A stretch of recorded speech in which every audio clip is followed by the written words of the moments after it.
রুই কাতলা নয় কাজলি, নয়কো মৌরলা, আজ চলেছি মাছের দেশে। রয়েছে যে তার রং বেরঙে হরেক মাছের মেলা। ছোট বড় সব মাছেরা খেলে মনের আনন্দে। সবার আগে জানতে হবে এই দেশেতে পৌঁছাবেন কিভাবে।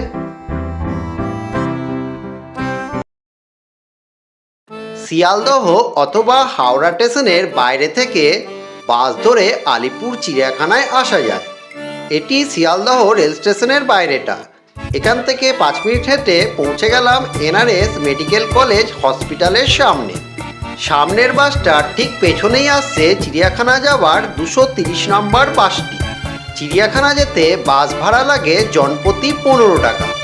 আনুমানিক 40 মিনিট সময়ের মধ্যেই পৌঁছে গেলাম চিড়িয়াখানার ঠিক সামনে। এই ব্যস্ততম রাস্তাটি পারাপার করার জন্য চিড়িয়াখানার সামনেই রয়েছে এই ব্রিজটি। ওই সামনে যেটা দেখা যাচ্ছে ওটা চিড়িয়াখানা থেকে বেরোনোর গেট, তার ঠিক পাশেই এটা হলো চিড়িয়াখানায় প্রবেশের গেট। এই চিড়িয়াখানার প্রবেশ গেটের ঠিক উল্টো দিকের রাস্তায় রয়েছে মাছের এই অ্যাকোরিয়াম ঘরটি। এখন আমরা এগিয়ে চলেছি মাছের ঘরের দিকে। গেট দিয়ে ভেতরে প্রবেশ করার পরই দেখতে পাবেন গোলাকৃতি মাছঘর লেখা এই ঘরটি। এটাই হলো এই মাছঘরের টিকিট কাউন্টার। মাছঘর খোলা বন্ধের সময়সূচি থেকে টিকিট মূল্য সব কিছুই লেখা আছে এই বোর্ডটিতে। মাছঘরের সামনে এখন যে ঘরটি দেখছেন এটাই হলো মাছঘরে প্রবেশের পথ। এই মাছঘরটি প্রতিদিন সকাল 9টা থেকে বৈকাল 4:30 পর্যন্ত খোলা থাকে। 2 থেকে 5 বছর বয়স পর্যন্ত টিকিট মূল্য 10 টাকা, বড়দের 20 টাকা। আমরা এখন মাছঘরের ভেতর প্রবেশ করেছি। এই ঘরের দুপাশেই রয়েছে ভিন্ন রঙের ভিন্ন ধরনের হরেক রকমের মাছ। মাছ দেখতে দেখতেই আরেকটা কথা আপনাদের বলে রাখি, চিড়িয়াখানা আসার জন্য এখানকার সবথেকে নিকটতম মেট্রো স্টেশন হলো রবীন্দ্র সদন। রবীন্দ্র সদন থেকে আলিপুর চিড়িয়াখানা বাসে আসতে সময় লাগবে 10 মিনিট এবং বাস ভাড়া লাগবে জনপ্রতি 10 টাকা। মাছঘরের ভেতর প্রতিটি মাছের নামগুলি দেওয়ালের ওপর লেখা আছে। এখন দেখছি ক্যাটফিশ, বিড়ালের মতন গোঁপ আছে বলেই হয়তো এর নাম ক্যাটফিশ। এই মাছগুলির নাম যাই বা হোক, দর্শকদের প্রতি এই মাছগুলির কৌতূহল দেখার মতো।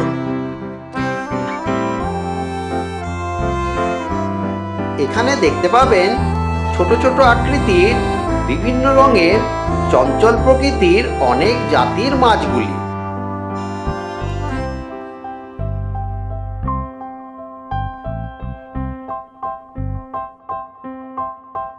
দেখতে দেখতে এখন পৌঁছে গেলাম গোল্ড ফিশের সামনে। এখানে মাছগুলি খুব সুন্দরভাবে ঘুরে বেড়াচ্ছে। গোল্ড ফিশের সাথে সাক্ষাৎকার শেষে এখন পৌঁছালাম অন্য মাছেদের দেশে। গিয়ে দেখি তারা নিজেদের মধ্যে খেলায় ব্যস্ত, তাই এখান থেকে বেরিয়ে চলে গেলাম অন্য মাছের দেশে। গিয়ে দেখি এই মাছগুলো লুকোচুরি খেলায় ব্যস্ত। দেখতে গেলেই লুকিয়ে পড়ে আড়ালে, তাই এখান থেকে বেরিয়ে পৌঁছে গেলাম মাছের মেলায়। এই মাছেদের থেকে জানতে পারলাম সামনে এগিয়ে গেলে পৌঁছে যাব অন্য আরেক মাছের দেশে, তাই এখন সামনের দিকে এগিয়ে চললাম। একটু এগোনোর পরই দেখতে পেলাম কাঁচের ভেতর রয়েছে মস্ত এক কুমির। কুমির জানালো এই ঘরেও রয়েছে হরেক মাছের দল। এই ঘরে এসে প্রথমে দেখা হলো সিলভার ডলার মাছেদের সাথে। এখানে একদল মাছ খেলছে, একদল মাছ দাঁড়িয়ে দেখছে। এর পাশের ঘরেই ছিল বিশ্রামরত 2 কচ্ছপ। এরপর দেখতে পেলাম কিছু বৃহদাকৃতির মাছেদেরকে। পরিচয় জানতে চাইলে বলল তারা তাদের নাম অ্যালিগেটর গার্ড এবং তাদের আদিবাড়ি উত্তর আমেরিকায়। উত্তর আমেরিকা ছেড়ে এখন চলে এলাম দক্ষিণ আমেরিকার কিছু প্রজাতির মাছেদের সাথে দেখা করতে। জানতে পারলাম এদের নাম সিলভার অ্যারোয়ানা। এদের পাশেই ছিল আমেরিকা মেক্সিকোর ভিয়েজা প্রজাতির এই সকল মাছগুলি। কাছে যেতেই একটি মাছ এসে দেখিয়ে দিয়ে গেল তাদের জলের মধ্যে রয়েছে একটি সুন্দর ফোয়ারা। এই মাছগুলির নাম জাইবাহক। দেখতে বেশ সুন্দর লাগছিল। জেব্রার মতন হলুদ কালো ছাপ রয়েছে গায়ে।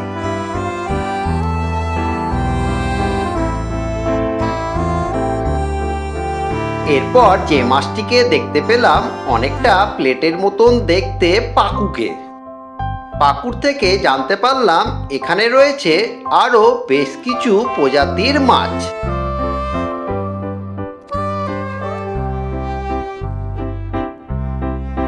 এই ঘরে এসে প্রথমেই আমার সাথে দেখা হলো প্যারট প্রজাতির মাছেদের সাথে। এখান থেকে একটু এগোতেই দেখা হলো দক্ষিণ পূর্ব এশিয়ার জায়ান্ট গৌরামী মাছ প্রজাতিদের সাথে। এই মাছগুলিকে দেখতেও ভীষণ সুন্দর লাগছিল। মনে হচ্ছিল প্রতিটা মাছের গায়ে পেখম লাগানো আছে। এরা হলো দক্ষিণ পূর্ব এশিয়ার টিনফয়েল পার্প প্রজাতির মাছ। এখন যে মাছগুলি দেখছেন এগুলি হলো টাইগার শার্ক। এরা হলো দক্ষিণ আমেরিকার অস্কার প্রজাতির মাছ। মাছের ঘরের ভেতর দুপাশের দেওয়াল জুড়েই রয়েছে ভিন্ন আকারের অনেক রঙের বিভিন্ন প্রজাতির এই সকল ছোট বড় বিভিন্ন মাছগুলি।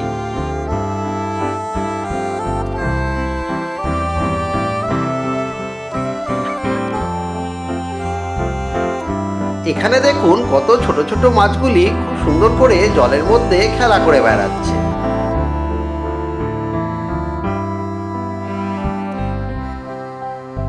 দেখতে দেখতে মালয়েশিয়ার একটি সুন্দর মাছ ফ্লাওয়ার হর্ন এটিকে চোখে পড়ল। বেশ শান্ত অবস্থায় এটি ঘুরে বেড়াচ্ছিল। এখানে রয়েছে ড্যানাসোনিক ফিশ, নিয়ন রেইনবো ফিশ এবং রেইনবো ফিশ, এই সকল প্রজাতির মাছগুলি। এই মাছগুলি হলো ইন্দোনেশিয়ার টাইগার বার্ব। এই মাছঘরের ভেতরে রয়েছে অসংখ্য ছোট ছোট ভিন্ন রঙের এবং বিভিন্ন প্রজাতির এই সমস্ত মাছগুলি। এক নজরে সবকটা মাছই আপনাদেরকে দেখানোর চেষ্টা করছি।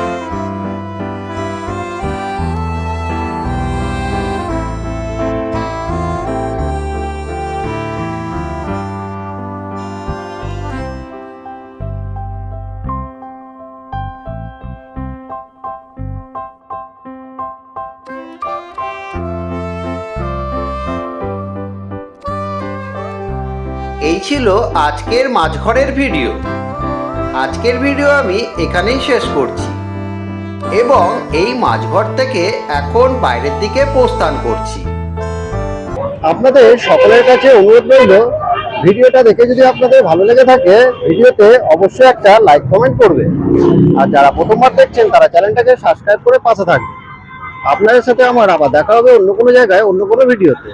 ততক্ষণের জন্য সকলকে টাটা।